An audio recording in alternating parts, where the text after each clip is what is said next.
Hello, everyone, and welcome back. I'm your host, Veteran Mountain Man, and this is another episode of Front Porch Talk. I'm so glad you're all joining me this week. I want to go ahead and get this out of the way. Please excuse me if you hear me cough or sneeze uncontrolled on tonight's stream. I'm still getting over a case of the flu. It's part of the reason why I wasn't able to do many videos last week, and I was noticeably missing from YouTube and Minds and Gab. I do apologize. I was seriously ill. However, tonight I definitely want to enjoy talking with everybody, and I'm looking forward to a great show. I'm hoping I get a couple of people join me here in a little bit, because, it's always better if I have somebody to talk with about these topics. But let's start out first with something that I just got live tweeted to me. Apparently, it's a gangland attack by MS-13 on an individual. So I am going to show you guys what is going on. Hang on a second here. And now that I've got this going, I'm going to bring it over here. And let's go ahead and watch this video here. Now, this is taking place inside New York City, near AOC's district in New York City, on a train station platform. Now, I will be the first to admit this is not the first time we've seen disturbing violence of this nature in these kind of situations. But it is important to note that this happened today, and should definitely not be excused behavior. Now, this was rebroadcast by Melissa here. She's somebody I follow on Twitter, and she tweeted it from Progressive Action, and I wanted to make sure you all saw that, because that is something that is going on right now in American city streets, and it is brutal and it is disgusting. And this is part of the reason why border security is a must. We've got these kind of gangs coming into the United States, and we need to do something about it. We need to ramp up police escalation inside the cities to combat these gangs, but we also need to stop them from crossing the borders unabated. And we can't do that without physical barriers and the ability to secure our borders. So there's a bit of evidence to show that, yes, there is a lot of gangland activity in the United States, and it's even as far north as New York City. And that means that this issue is not just a border state issue. We need to be looking at it in its entirety, because it is important to deal with. Now, I do want to let everybody know that Teespring link in my chat is the Teespring link for the AOC shirt. That is the one that says support raising the voting age to 26, because, AOC makes people want to do that.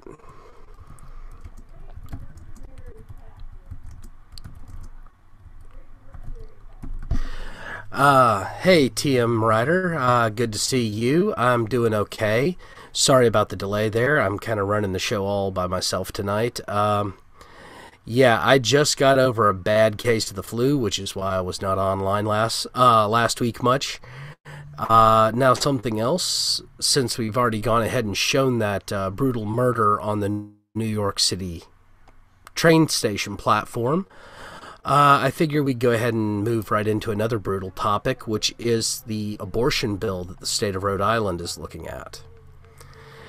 That's right, the state of Rhode Island. Not exactly a state that you would consider a progressive bastion or anything of that nature. However, they are currently being controlled by primarily Democrats, and the Rhode Island State House has put forward a bill that ends the abortion debate and allows abortion up through the entirety of the third trimester, mimicking the new law in New York State.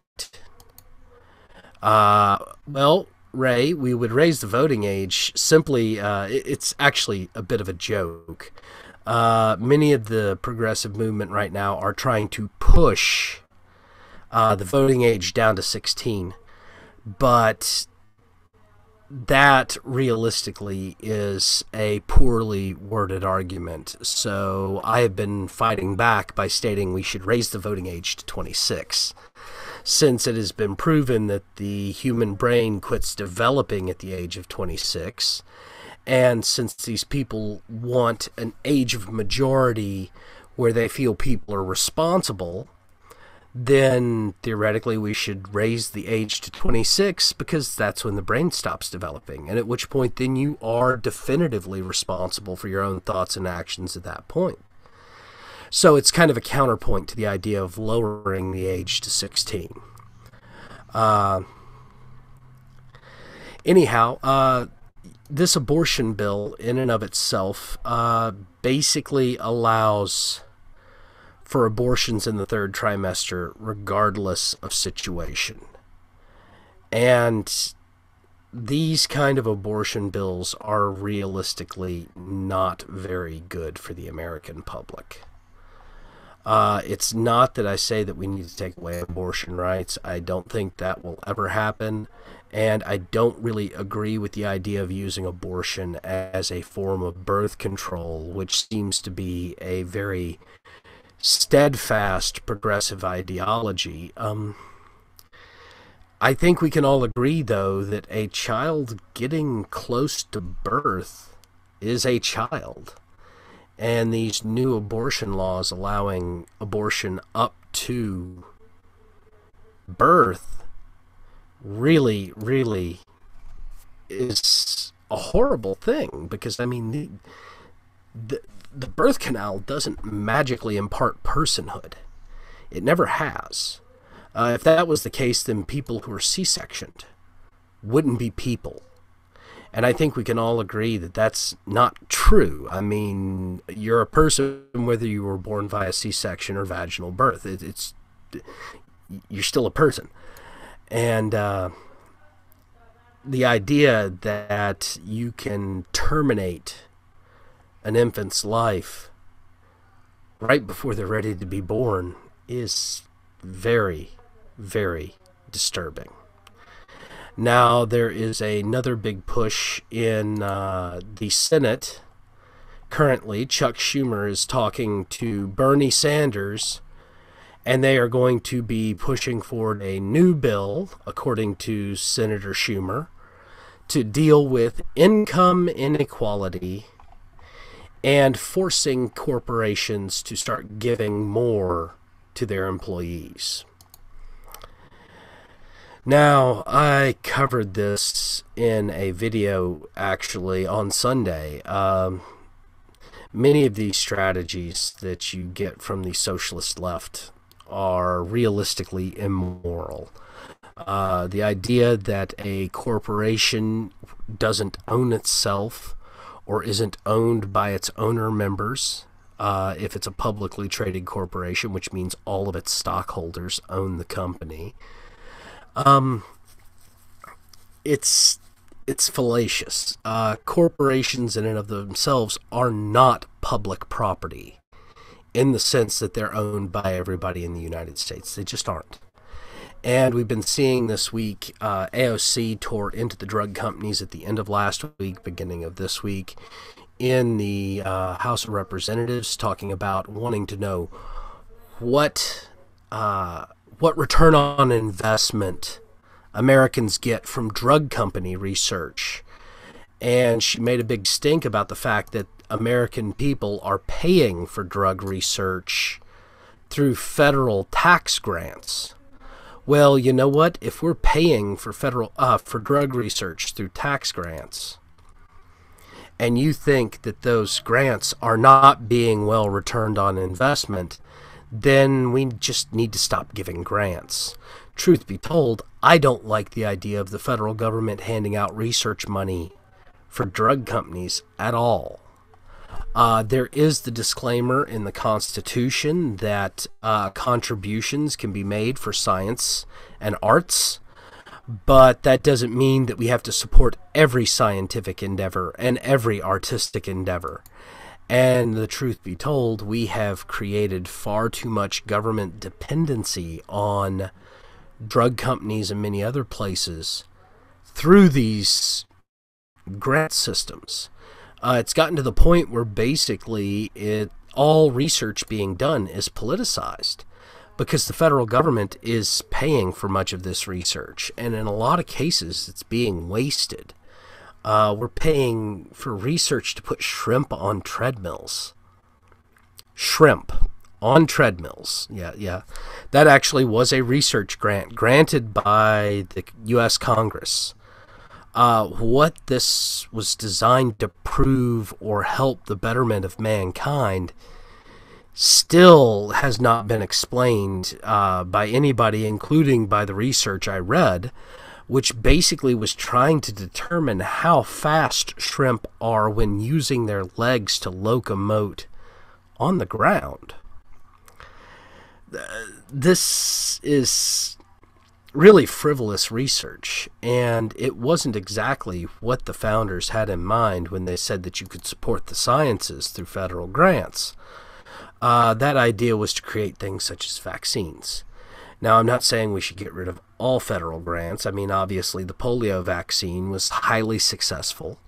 It did a great thing. It helped stop the spread of polio in the United States and moved on to the rest of the world to help stop polio. But we do need to be more selective on what exactly we're doing. And that means that we need to be more stringent on requirements for these kind of grants. Because realistically, this is federal money. This is mine and your money. And wasting it is a bad situation. It's bad for the country. And I know that many people are going to be like, well, you know, research is research, and the purest of research shouldn't have any restrictions on it. Well, and that's true, but that doesn't mean that the federal government has to sponsor your research. Nobody is stopping a research scientist from studying shrimp on treadmills. I don't want my federal tax dollars paying for that research unless there is some reasonable, logical, determined concept that can come back to the American populace for some sort of benefit. And when it comes to drug companies and paying research grants out to drug companies, I don't think we should be doing that at this point. Now, maybe if we have a small biomedical firm or a small pharmaceutical firm that doesn't have medications on the market that they're turning profits with, I can understand paying out research grants to help them get started and to possibly create something new. I can even understand giving money to medical research at medical universities and hospitals through the federal system.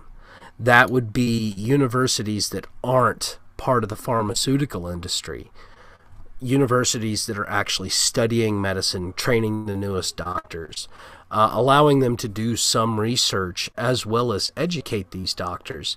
It would give us a better quality of doctor and nurse practitioner. But just handing money to Pfizer is foolish. That's literally favoritaristic capitalism.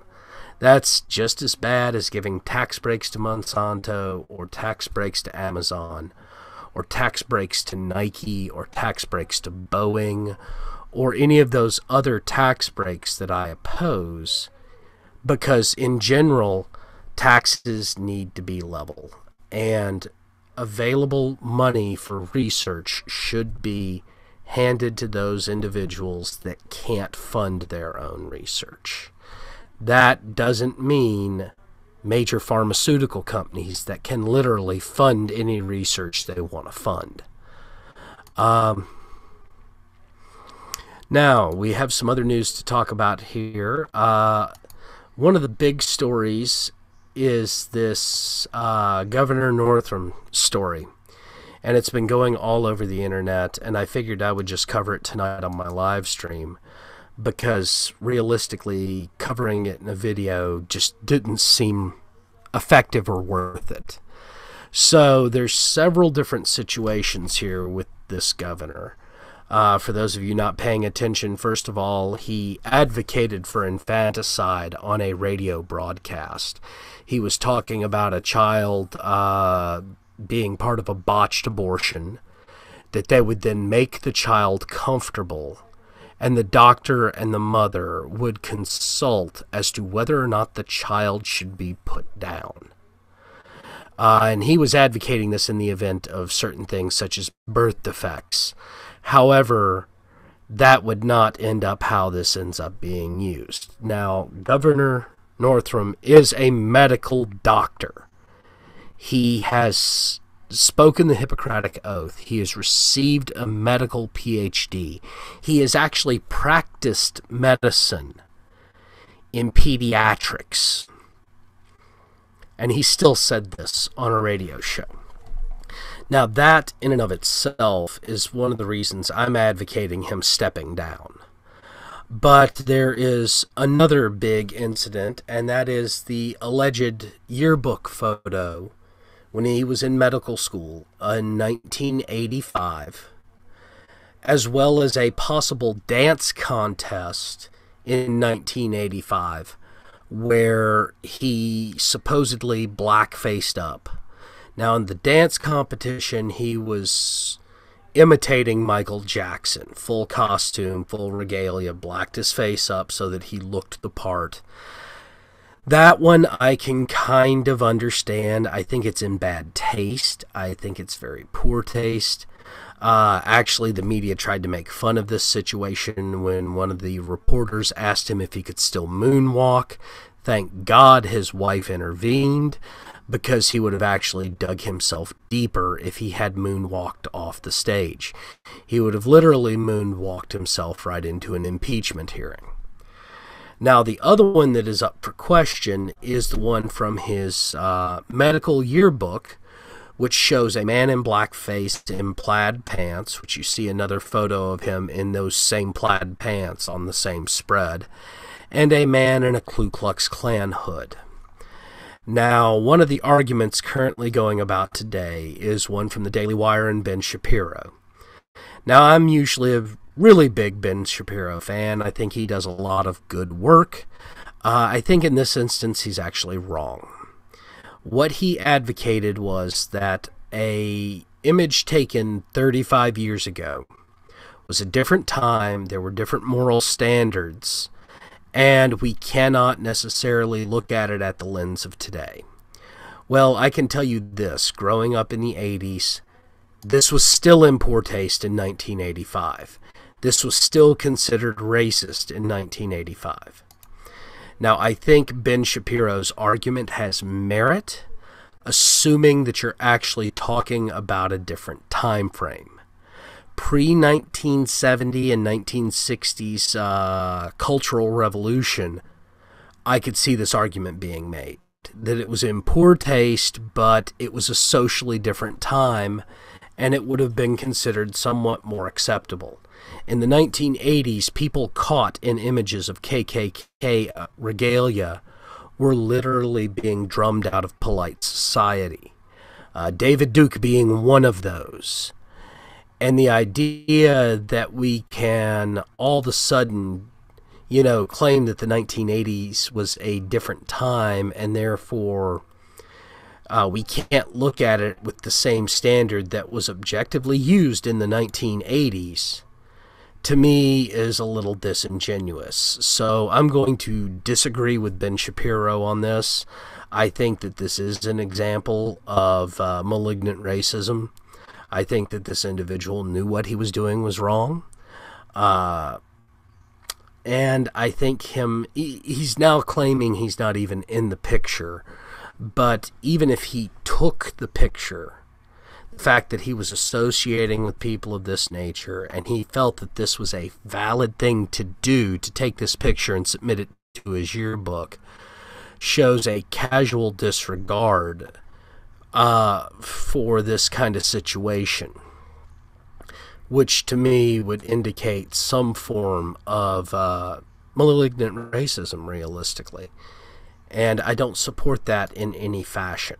It doesn't matter if you're white and you're prejudiced against black people or Hispanics or Hebrews, Jewish people, people from India. It doesn't matter if you're black and you're prejudiced against white people, Hispanic people, people from India. It doesn't matter if you're Hispanic and you're racist against white people, black people, people from India. I don't care which no matter what situation you are, if you are prejudiced because of skin color, you're racist. And if you try to claim that somebody who's not behaving racist as racist, I think you're diminishing the concept of racism, or you're racist yourself. And part of the problem that we have got in this country is so many people are using this term casually instead of actually focusing on racial acts that are considered racist and actually trying to hold people to account. Instead, they're just throwing the term around, and it's losing its actual effect. Now, on to some lighter news. Well, unfortunately, I don't really have a lot of lighter news. It seems that we've still got stalls in Brexit, and that is actually a very poor situation indeed for the British people. There are now actually talks that Brexit should not actually happen. Some of the Remainers are now pushing the concept that the only Brexit that can happen now is a non-Brexit. That means no British exit from the EU, and instead they stay and try to change it. Now, this is all on top of the fact that Germany and Brussels have got the EU army ready to go, and the EU is censoring people left, right, and center. This, to me, seems to be a very untenable situation, and the fact that the British people want to leave the EU, I think, means that people really should be concentrating on getting out of the EU. Either with a bad deal, a good deal, or no deal, they need to figure a way out, and they need to go ahead and pull the trigger. Because the EU is about to become something very ugly. And I think it's going to get far worse before it gets better. I know that some of the Eastern European countries who are members of the EU are also starting to consider possibly leaving or trying to force votes of no confidence of other nations' leadership because they are not happy with what the EU is doing. And I know that this is going to come to some sort of serious head, because this is the kind of thing that has happened in Europe over and over and over again. And until Europe figures it out, they're probably going to be in a bad situation. Now, speaking of Europe, there was something really interesting that happened last night. And that is Jeremy Corbyn, the leader of the Socialist Workers' Party of the United Kingdom, had a private phone call with Alexandria Ocasio-Cortez. Now, I want that to sink into you for a moment. A primary leader of a British parliamentary party spoke with Alexandria Ocasio-Cortez, a freshman representative from the state of New York who's been in Congress all of 2 months, is under the age of 30, literally knows next to nothing about politics, life, and the world. And yet she's taking a private phone call from Jeremy Corbyn. Now, what's really funny is I've never seen news coverage on Jeremy Corbyn talking with Chuck Schumer or Nancy Pelosi or Bernie Sanders or Tom Perez, the current DNC chairman, or many other Democrat Party senior membership members. But he's talking to AOC, the freshman representative in the DNC, one of the newest members of the DNC committees. This doesn't make sense, people. There is something here going on. I really wish I could have been a fly on the wall to observe the phone call, because I think that we would have found out that perhaps she got some support from the British Parliament Labour Party.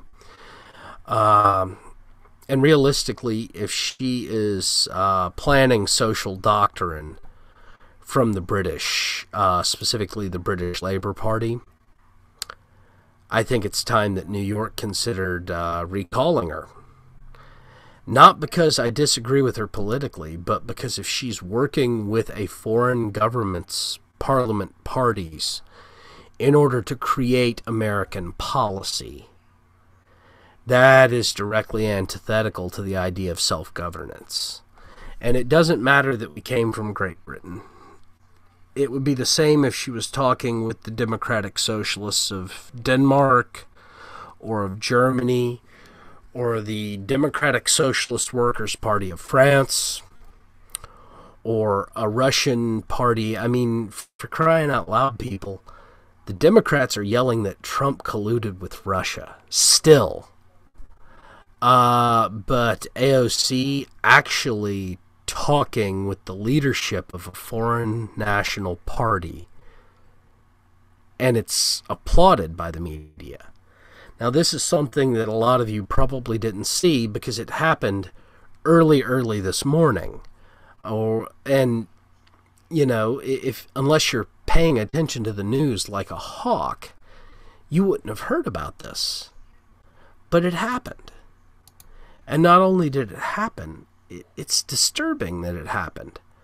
Because, you know, people like Michael Moore are lauding her as the leader of the DNC. She's not. The DNC hasn't had a new meeting to elect a new chair. But if you're ignoring the actual leadership of the DNC in favor of one individual, it seems to me that your party has fractured so much that you're not actually viable anymore.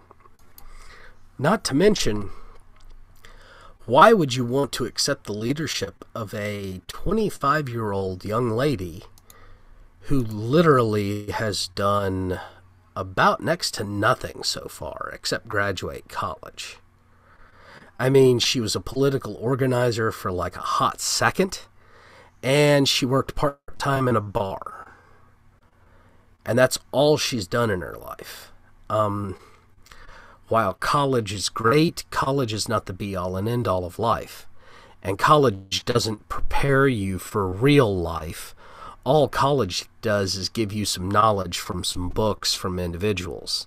And the American collegiate system, as it stands right now, is pretty crappy. Hey, Goat Man. How are you doing tonight?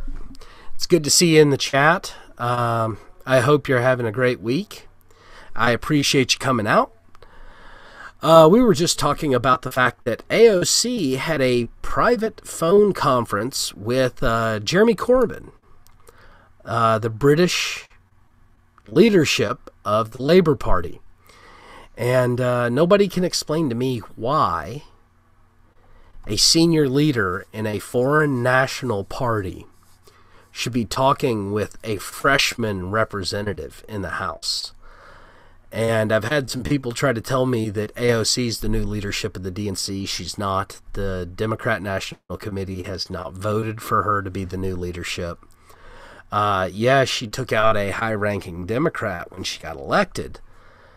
But it's not you keep what you kill. We're not the DNC is not the necromonger party. as much as they are brutal and depraved in the way that they've, started advocating for infanticide. So, what exactly, why talk to her is the big problem. If he wanted to talk to the Democrat committee, the Democrat Party, she's not the Democrat Party. She is not the be-all and end-all. In fact, she has almost no influence in the Democrat Party whatsoever. Yes, she is a new face of the Democrat Party. And yes, she's teaching, tweeting to the older Democrat senators. But that doesn't mean she's in charge. I mean, for crying out loud. I could teach people to tweet in Congress. Doesn't mean I'm in charge of Congress. Truth be told, I like the fact that she actively tweets on Twitter, and I actively spar back with her. Because many times she says such great and wonderful gaffes as there shouldn't be billionaires in this country when people are getting ringworm in Mississippi. Which is just an amazing gaffe, because she doesn't seem to realize that ringworm comes from skin-to-skin contact or contact with dirty skin. And so the idea that this is your new leadership when she obviously knows next to nothing about a lot of things makes me wonder just where the Democrat Party is actually going to end up, because it's not going to be pretty. Now, over the past 2 weeks, I have seen approximately 7 new major pedophile cases. And this brings a new California law coming to the state legislature into question. See, the same man who pushed the bill to make it legal to spread HIV and AIDS knowingly is now pushing a new bill about sex registering in the state of California. That new bill would make it so that a sex offender would not have to register in the sex offense database if the age difference between themselves and their victim was less than 10 years old in the case of pedophilia. Now, some of you are going to be like, well, that's basically a Romeo and Juliet law, except most Romeo and Juliet laws don't allow an 18-year-old individual to have sex with a 10-year-old individual. If the law was going to allow, 18-year-olds to have sexual relations with 16-year-olds, that would be a Romeo and Juliet law. Heck, even 18 and 14 I find a little disturbing, but that's still more reasonable than 18 and 10. And he is planning on bringing this law to the state legislative floor this week. Now, this law is probably going to pass. Yes, Goatman, he really did pass. He did really get a law passed that made it decriminalized to have sexual relations without informing your partner when you have HIV, AIDS, and even herpes, and a few other things, including Hep C. I actually did a video on it on a Regulatory Tuesday. If you would like, I can actually see maybe if I can find you the video I did on it, although it's been about a year. And, of course, it was one of those that a lot of people did not believe actually would get passed.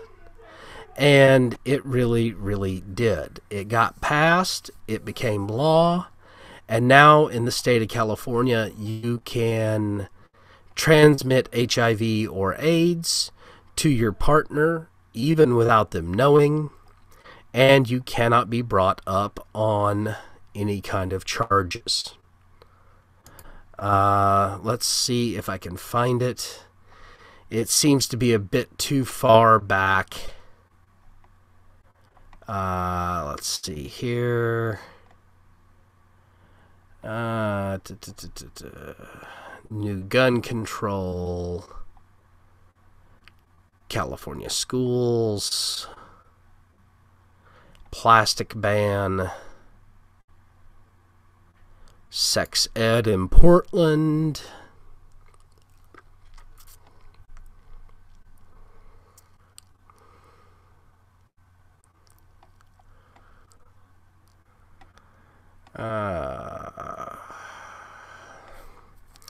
alright, I can't seem to find it at the moment, but I will try to make sure I can find it, and we'll send you the link, Goatman, so that you can see it a little bit later. But yes, he initially started out by getting it decriminalized to spread sexually transmitted diseases knowingly, including lethal ones. Because prior to his new law in California, it was a felony to willingly transmit HIV. It didn't matter if it was same-sex, homosexual acts. It didn't matter if the sex was consensual. You could be brought up on charges for knowingly spreading those kind of STDs. And now he is pushing to change the age of sex registry. So if a 22-year-old goes and diddles a 14-year-old, they can not register as a sex offender if they get caught. And that's very, very, very disturbing that this law is actually going to even be heard on the California legislative floor. Not only could a 22-year-old diddle a 14-year-old, they could diddle a 12-year-old under this new law. Now, this literally is just giving shelter to pedophiles up until about the age of 27. And it just makes no sense. I don't disagree with you, Goatman, that spreading HIV and AIDS is literally spreading death sentences to your partners. And I honestly think that you should be able to be prosecuted for doing that to somebody. The argument made against it was that with modern drugs, you can live a semi-normal life. One of the things that's a big problem is that the drugs are insanely expensive, and almost everybody undergoing HIV and AIDS treatments, except for a handful of people who have a large amount of money, like Magic Johnson, are literally on federally subsidized medical care. They're on Medicaid, or they're on Medicare itself. And that means that literally the American populace is paying for those drugs. And instead of maintaining some semblance of, candor and decorum and allowing people to actually have redress for being involuntarily exposed to HIV and AIDS, he basically shielded people using HIV and AIDS as a weapon. And it's a very disturbing individual that does that. Well, I guess I am not going to have anybody join me tonight, and I am actually out of topics, unfortunately. So if anybody in the chat has any questions for me, I would love to go ahead and take a few questions. I know I don't have a lot of people in the chat right now, but if anyone wants to fire off.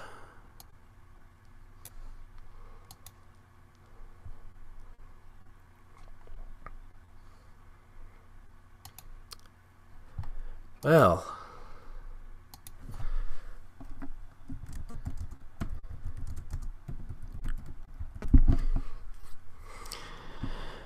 I just got a message from Atema. She didn't realize I was actually streaming tonight. I hope she's doing all right. I haven't had a chance to talk with her in a while, and I was really hoping she'd join me, but we'll see.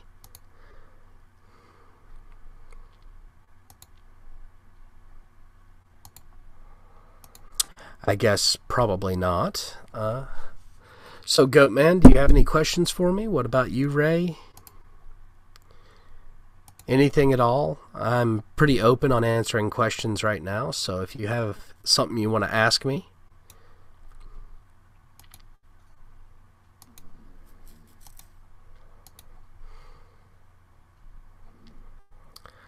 Well, this is rather disappointing. I guess I'm going to have to do more research for next week, because I'm going to need to be able to keep myself talking for at least an hour, and I'm about 15 minutes short right now. Yes, it is actually kind of amazing, Goatman, that somebody would believe that being allowed to infect your partner with HIV or AIDS is a good thing. Realistically, I think the big reason... So the stated reason for removing the law was that it stigmatized and criminalized people with HIV and AIDS, and that was causing emotional harm to these people who had been infected. Well, the problem is that removing the criminal punishment, the criminal redress for intentionally infecting people means that you're now going to have people out there knowingly spreading HIV and AIDS. And it means that this can now be used as a weapon, both for vengeance and not for vengeance, just simply because of hatred or fear or disgust or any other number of reasons.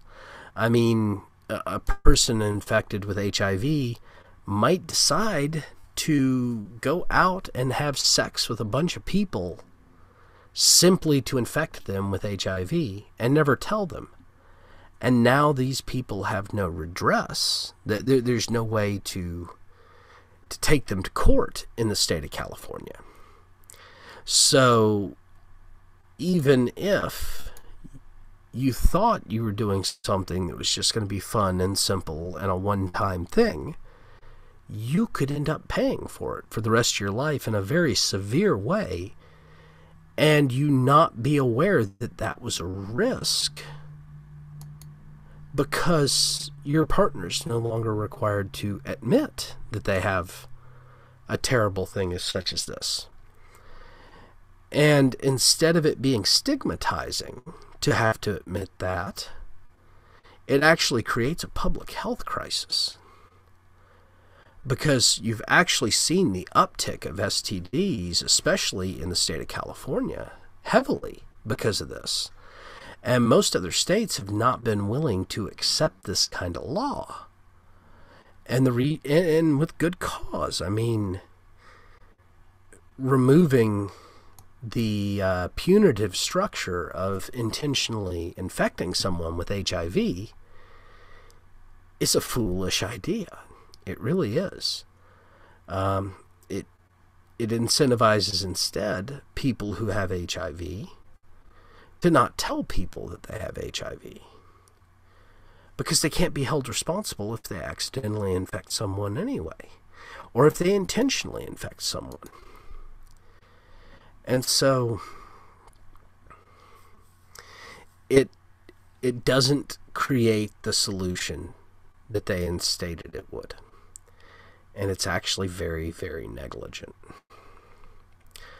Well, it's only 15 minutes till. I think I'm going to go ahead and wrap it up a little bit early. I'm sorry I didn't have enough material to go for a full hour, everyone, but I will definitely have to do my research and bring a bit more A game next week. I do want to remind everyone that I did go ahead and produce the AOC Evidence for Raising the Voting Age to 26 t-shirt.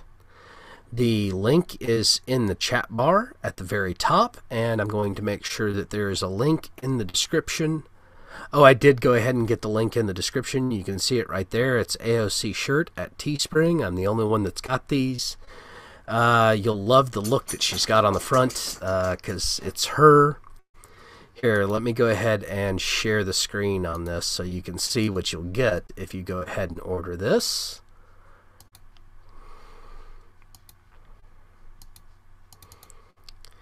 Here we go. There you go. As you can see, there she is making her wonderful "I think I smell something" face. She's really, really great at doing that. And of course, there to the side, you see proof the voting age should be 26. Of course, you know, once again, this is realistically something that is more a joke than anything, because her and Michael Moore and many others are pushing to reduce it to 16. And if we're going to go that way, we might as well go up to 26. Thank you for the lols there, Goat Man. Feel free to buy one. They are a great quality t-shirt, and they're going to only be available at a limited time on Teespring. Make sure to share with your friends. I've already shared on Twitter a couple of times. I'm worried that AOC is actually going to ban me because I have been sharing them. And as always, everybody, have yourself a wonderful night. I will see you again next week, and I hope you get a chance to catch my videos this week. Good night, and don't forget, tomorrow is the State of the Union address. You should definitely give it a watch. I bet it's going to be full of salty progressive tears. Good night.